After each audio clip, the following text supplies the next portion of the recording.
Moscow is under attack, and that's because siege of Moscow has begun. You see, while Putin was hiding in his bunker during this drone attack, the Russian citizens were in panic. That panic did not start with this drone attack, and it will not end with this drone attack. You see, this is not just about some single drone attack. This is about Moscow as the heart of Russia feeling the pain of war that Putin started in running out of resources that the city needs to fuel its population. Let me show you what I mean. On your screen, I have a clip showing Russians waiting in lines of cars to get gas at gas stations. You see this happening because Russia is having a fuel shortage due to Ukrainian drone attacks. Now this is not from some far-fetched regions in Russia. This is on the St. Petersburg-Moscow highway. These are two major population centers. In fact, these are the only two population centers that Putin cares about, and now even these cities are experiencing the pain of Ukrainian attacks. Russian elites are realizing that the war has come home, and it's not just about their cars. Soon they will not be able to fly to their vacations either. You see, sanctions have gotten so bad in Russia that yesterday Kremlin finally had to literally beg for sanctions relief.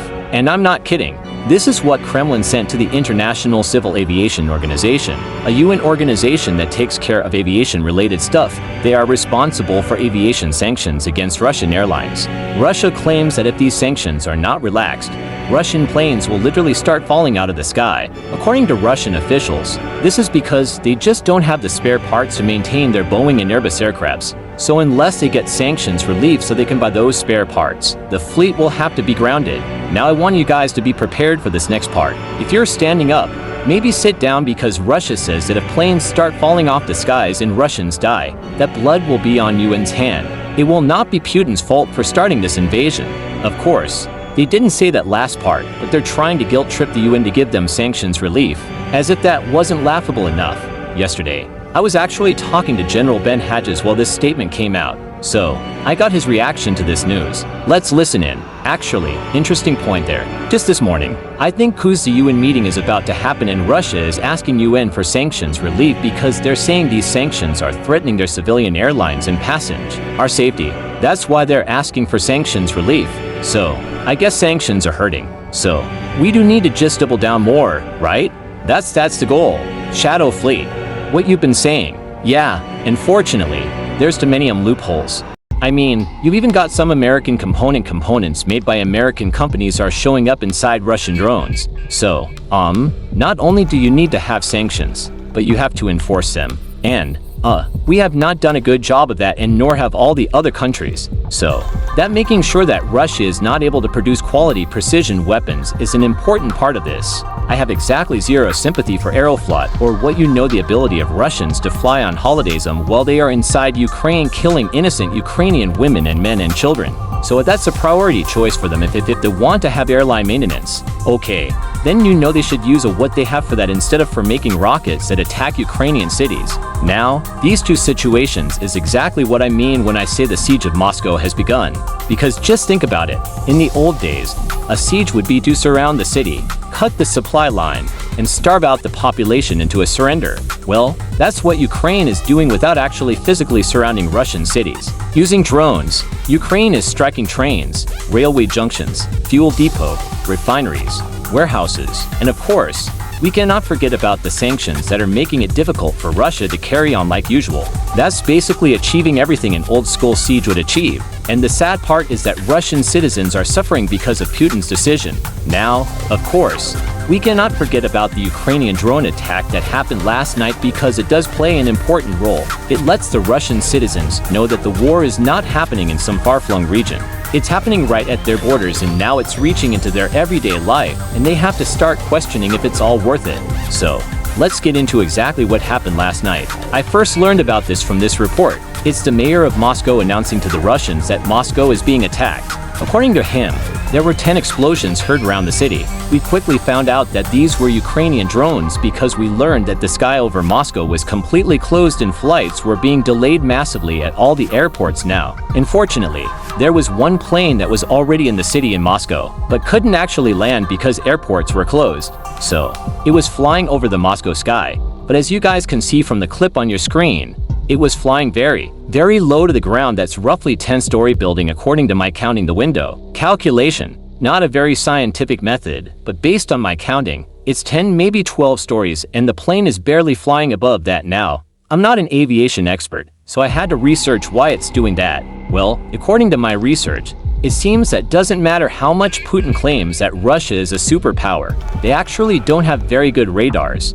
And we have actually seen proof of that because they have shot down multiple different civilian planes thinking it was a Ukrainian drone. I'm sure you guys remember the Azerbaijani plane that Russians shot down last Christmas because the Azerbaijani people do remember that and they're still very mad about that. Now, according to reports online, this plane was instructed to stay below the drone altitude so Russians don't accidentally mistake this plane for a drone and shoot it down. That's exactly why drone was barely flying above this mid-rise building they have. Talking about drones, let's get into some clips that I was able to find from this Ukrainian attack that took place. Here's the clip of a drone flying into Moscow before approaching its target. Next up, we have the clip of the aftermath. It's in very distance, but you can see the smoke rising from whatever the drone hit. Now, we actually don't know what the drone hit exactly, and that has to do with the new Russian law that I'll talk about in just a second. But first, let's look at the clip. Now, I don't want to bore you guys too much just showing clips, and we'll get to the analysis in just 1 second. But before that, I do want to show this one last clip. In this clip, we can see the Russian authorities trying to make sure the Russian citizens don't see the aftermath of a Ukrainian strike or maybe a Ukrainian drone debris that fell after it was taken due. Now, unfortunately, we don't have that many great clips from this attack as we would have had if this attack was just a week before. The reason for this is a new Russian law that now bans sharing footage of Ukrainian air attacks that are happening inside Russia. This law was just passed 4 days ago, and this is just Putin's yet another attempt to keep Russians in the dark about how badly this war is going. If Russian society gets more information about successful Ukrainian attacks inside of Russia, it will most definitely undermine society's faith in Putin's ability to lead the country. Now, this is where I actually want to bring you guys attention to a comment Putin made roughly 10 months ago. This was at the end of 2020 and every year at the end of the year he holds this big press conference where he basically answers any question journalists may have about Russia and his leadership. Now at this press conference foreign journalists also can ask him any question with one condition. Those questions are not actually broadcasted inside Russia. They are only published outside Russia. So these are purely for international audience. Now BBC actually has one of the bravest correspondents in Russia and that person is Steve Rosenberg. The reason I say this is because the questions he's asking to someone like Vladimir Putin, who's the dictator of Russia, are not easy questions to ask, but consistently every year he's asking the hard questions all the while living inside Russia.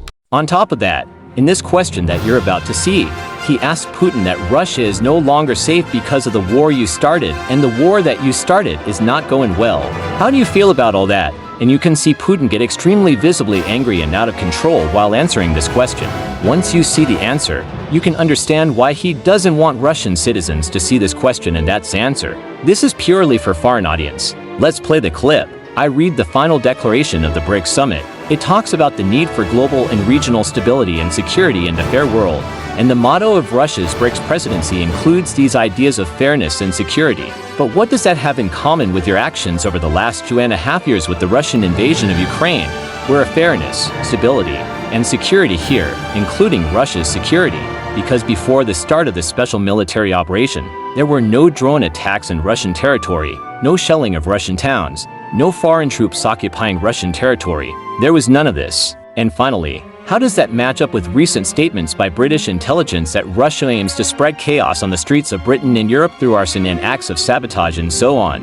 Where's the stability here? Thank you. Let me start with Russia's security because for me, that's the priority. You mentioned drone attacks and so on. Yes, this didn't happen before, but the situation was far worse. The situation was like this. In response to our constant persistent proposals to develop contacts and relations with countries of the Western world, they always tried to put us in our place. I can tell you that for sure. On the surface, it was all very friendly, but in fact, they always tried to put us in our place. And from this place, Russia would have ended up being reduced to the status of a second-class state whose sole function is supplier of raw materials, resulting to a large extent in the loss of our country's sovereignty. In that condition, Russia is not only unable to develop, it cannot exist.